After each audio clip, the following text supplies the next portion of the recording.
What's going on, YouTube? This is SG1 Sports, and you're watching our Big Ten football channel.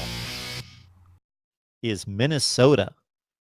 Minnesota, now the front runner in the Big Ten Western Division. Minnesota.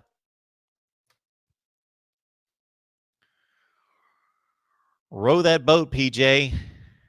Minnesota is 9-0. Minnesota is 8-0. Let's not jump the gun. 5-0 in the Big Ten. Minnesota is certainly similar to the Baylor question. Minnesota is the front runner in the Big Ten Western Division. They're 5-0 in conference play. Iowa and Wisconsin are both 3-2. So the metrics tell us simply that Minnesota is in the driver's seat, and yes, they are. But they have a very backloaded schedule. This week, they're off, and they prepare for a top 5 team in Penn State coming to Minneapolis, and a game that we did not anticipate as being one of the games of the year in the Big Ten or nationally. Penn State at Minnesota, November 9th. Then we've got Minnesota's trip to Iowa to take on the Hawkeyes at Kinnick Stadium. Difficult assignment always, but this could be very meaningful in the Big Ten Western Division race. Then Minnesota goes to Northwestern, and I know this seems like a runaway win for the Gophers. They're coming off a 52-10 drubbing of Maryland, a team that's been pretty similar to Northwestern this year. But just remember, mid-November at Northwestern, Minnesota's not necessarily arrived where they can look past anybody. And then finally, Minnesota takes on Wisconsin at home. 1 year removed from stealing back the Paul Bunyan axe for the first time in 15 years in that series. So Paul Bunyan's axe goes to the winner of the Wisconsin-Minnesota game. The Badgers have completely dominated that series and owned that axe. Minnesota went to Madison last year, won that game 37-15 to take back the axe, and Minnesota's been on a run ever since. This is not just an 8-0 football team this year. This is a team that gave up 62 points to Minnesota, was obliterated by Nebraska by 28 points, and looked like arguably the worst team in the Big Ten Western Division. They fired their defensive coordinator, Rob Smith, and they went on a run in November in which their only loss was by 4 points to eventual Big Ten Western Division champion Northwestern. Other than that, Minnesota beat Purdue. They throttled Purdue. They throttled Wisconsin unexpectedly. Again, they played within one score of Northwestern and could have won that game.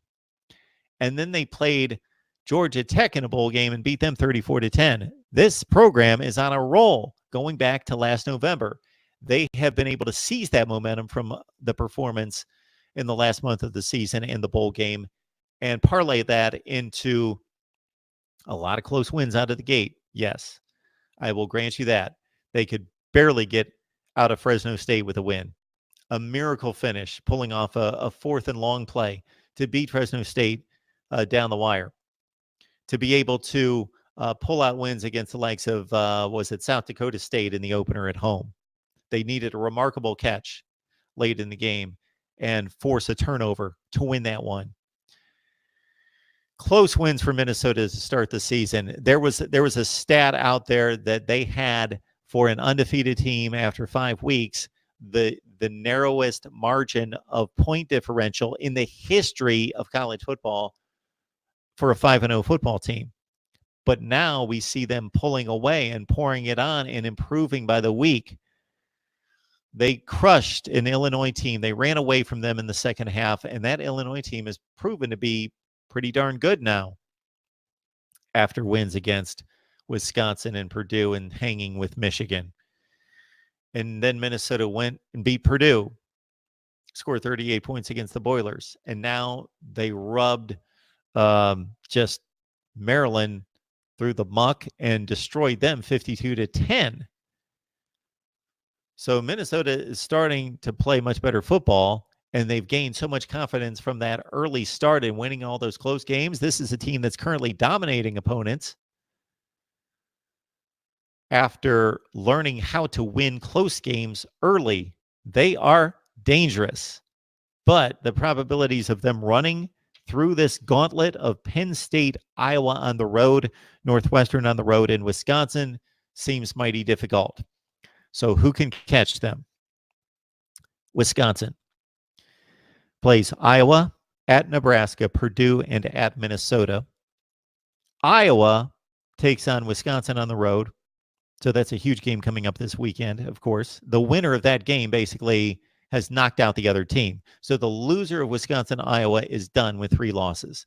The winner of that game still has a shot at Minnesota. So Minnesota doesn't play this week, so they're going to maintain their undefeated Big Ten and overall record. But the team that comes out of Camp Randall unscathed and at 4-2 in the Big Ten is going to have a good shot at tracking down Minnesota. So for Iowa, they've got the game at Wisconsin this week. They've got Minnesota. That's going to be the season. If they're able to beat Wisconsin, then that's going to be Iowa's season. Illinois and at Nebraska.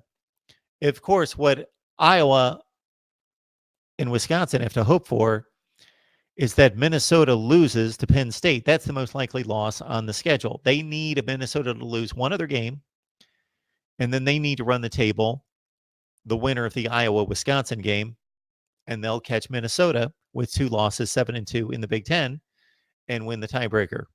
So Minnesota is certainly not got a stranglehold on this because of the backloaded nature of the schedule and still having to play Iowa and Wisconsin. So winner of the Iowa-Wisconsin game runs the table, including a win over Minnesota. Gophers lose to Penn State most likely, and you've got a 7-2 Iowa or Wisconsin beating out a 7-2 Minnesota team to win the Big Ten Western Division. Otherwise, right now, Minnesota's got the division at 5-0 and a 2-game lead in the Big Ten Western Division.